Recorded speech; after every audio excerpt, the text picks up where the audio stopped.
When we study the Reconquista and the period of Moorish rule in the Iberian Peninsula, it quickly becomes clear that Portugal expelled the Moors as early as 1249, while Castile would only accomplish the same feat 250 years later in 1492. And so, the question soon arises, how did the small kingdom of Portugal, tucked away in the corner of the peninsula, manage to do what its neighbors took centuries to complete? Was it luck, strategy, a combination of both, or worse, was it the result of Castile's negligence in its own reconquest? In today's video, we're going to discover why Portugal was ahead of Castile in expelling the Moors and how this forever shaped the history of the Iberian Peninsula.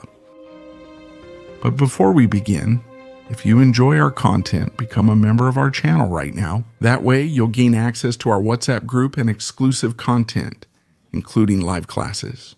To dive even deeper into the behind the scenes of history,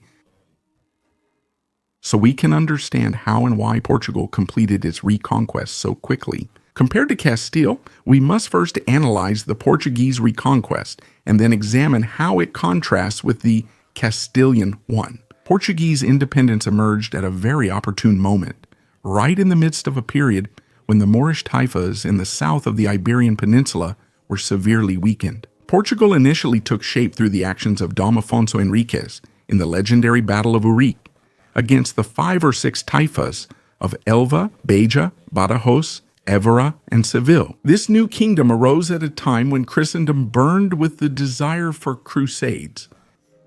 It was the era of the Second Crusade when the Pope called on men from across the Christian West to join the fight against the Saracens in the Holy Land. Among them were English, Norman, and German Crusader knights heading toward the Second Crusade. They landed in Portugal and, along the way, helped Dom Afonso Henriques take the city of Lisbon in 1147. The fragmentation of the taifas, their internal disputes, and their overall disorganization were heavily exploited, not only by the Portuguese king, but also by figures like Geraldo Sempavor, who specialized in raids and surprise assaults on fortified cities. Geraldo's incursions helped conquer much of Alentejo, which would later be retaken by the Moors, until those territories were once again seized by the Portuguese in the early 1200s. But interestingly, one of the factors that made the conquest of some territories more difficult was the tributary and military partnerships that certain Christian kingdoms maintained with the Muslims. An example of this is the Siege of Badajoz in 1169. During this siege, Geraldo, fearless and ready to seize the city from the Almohads, called on King Dom Afonso Henriques for reinforcements. The Almohads, besieged, appealed to King Fernando II of Leon, who arrived with a large army to capture the Portuguese king and defend the Moors. This happened because the Kingdom of Leon received parias, taxes paid by Badajoz, and thus had the obligation to protect the city, even if the attack came from another Christian kingdom, different from Leon, which became known for collecting pariahs. The kings of Portugal, on the other hand, seized every opportunity to conquer lands further south. The Portuguese reconquest can be divided into 3 distinct phases. The first, led by Dom Afonso Henriques and Geraldo Sempavor, which secured more than half of Portuguese territory. The second took place during the reigns of Afonso II and Sancho II, when military orders and nobles consolidated their Alentejo domains by exploiting the Moors' weakened state. The third phase began when Afonso III deposed his brother Sancho II as king, and this phase would ultimately conclude the Reconquista with the conquest of the Algarve. In fact, this conquest sparked a disagreement between Afonso III and Afonso X of Castile. That's because, to avoid being conquered, the emir of the Algarve had pledged vassalage to the king of Castile. The Castilian king wanted the Portuguese-held lands returned, arguing that they rightfully belonged to Castile. Fortunately, this dispute was a family matter, since Afonso III was married to the daughter of the king of Castile. Thus, through the Treaty of Badajoz, both rulers agreed to grant the Algarve to the son of the king of Portugal, the young Denis, who was also the grandson of the King of Castile, making it a gift from grandfather to grandson. Some sources even claim that this event inspired the castles on the Portuguese coat of arms. They say it was incorporated as a gesture of gratitude for Dom Afonso X's cession of the Algarve. Other sources argue that the castles represent fortresses taken from the Moors during the Algarve campaign. And so, with the capture of this kingdom, the Portuguese reconquest was completed in 1249. Now we can examine the Castilian side of the conflict from Castile's own perspective. For a long time, the kingdom faced large contingents of Moorish troops and almost always required the help of neighboring kingdoms to secure major victories. Anyone who believes the Reconquista was exclusively a Christian advance is mistaken.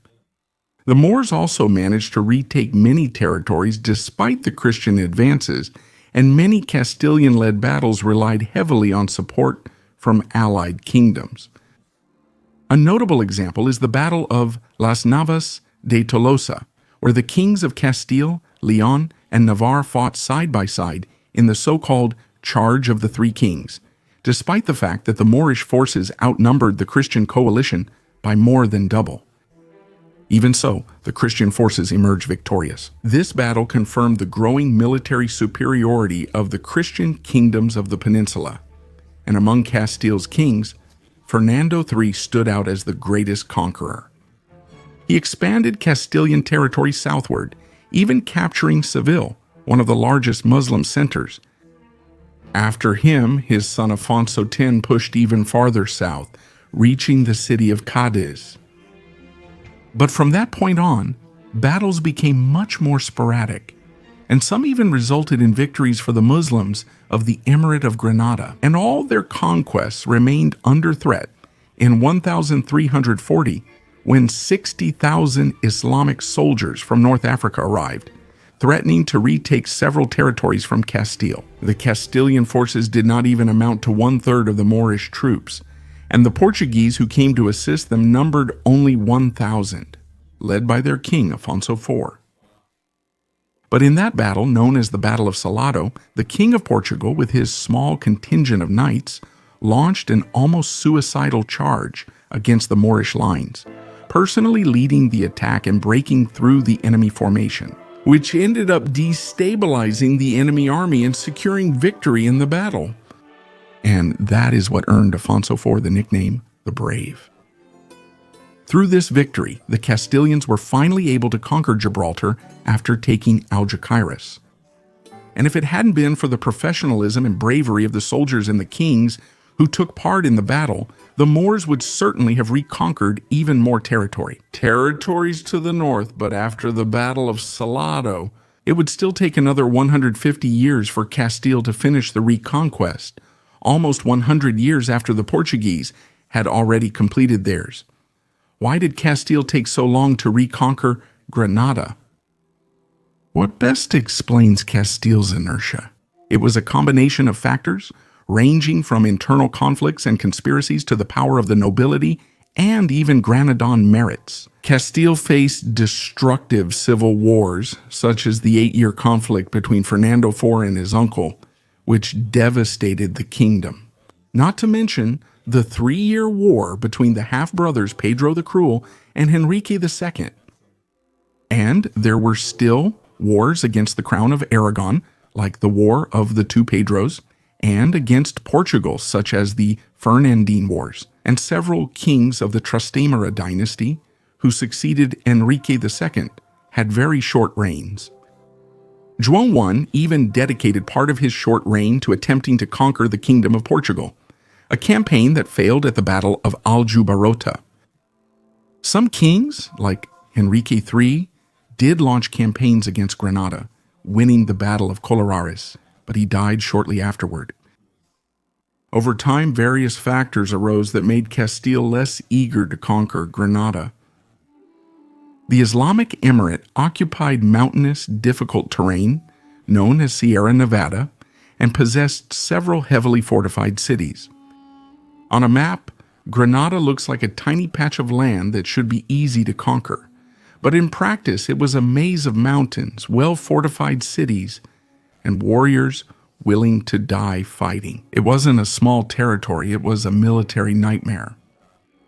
And that's not even considering its diplomatic ties with Islamic powers across the Mediterranean, who could quickly fill its lands with warriors, forces arriving from North Africa.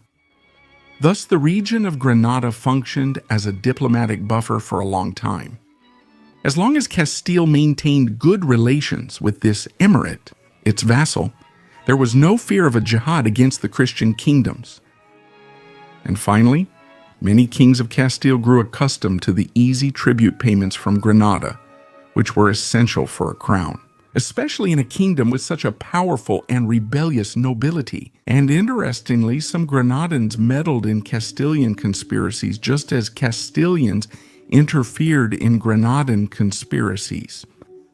For example, in 1294, when Sancho IV usurped the throne from his nephew, his granduncle João, together with the Moors of Granada, they seized the fortress of Tarifa, which was defended by Gusmão the Good. Already in 1432, in the midst of an internal war in Granada between two claimants to the throne, the King of Castile, João II, waited for the rivals to weaken each other. He then supported Yusuf IV, who was placed on the throne of the emirate with Castilian backing. But all of this would change under the reign of the Catholic monarchs, Fernando and Isabel. Deeply devoted, Queen Isabel refused to accept the existence of an Islamic emirate in the south of the peninsula. Even more so because the kings of Castile continued receiving tribute without actually conquering the land. With infidels still present so close to King Fernando, she undertook the final campaign against the emirate. And we can clearly see the strength of the Kingdom of Granada, since the Catholic monarchs had the combined forces of Castile and Aragon, plus the advantage of an internal war within the emirate. A papal bull even granted indulgences to those who fought the Moors. And yet the Catholic monarchs still had to wage 10 years of war against Granada, until it finally fell in 1492. On January 2nd, 1492, the gates of Granada finally opened. Boabdil, the last Moorish king, handed the keys of the city to Fernando and Isabel. It marked the end of a 781-year war and the beginning of the overseas empires. And what did you think of these reasons behind Castile's delayed reconquest of the Iberian Peninsula? What surprised you the most?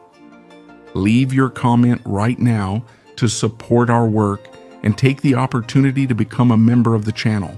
That way, you'll be able to dive deeper and learn even more about the fascinating history of the Iberian Peninsula.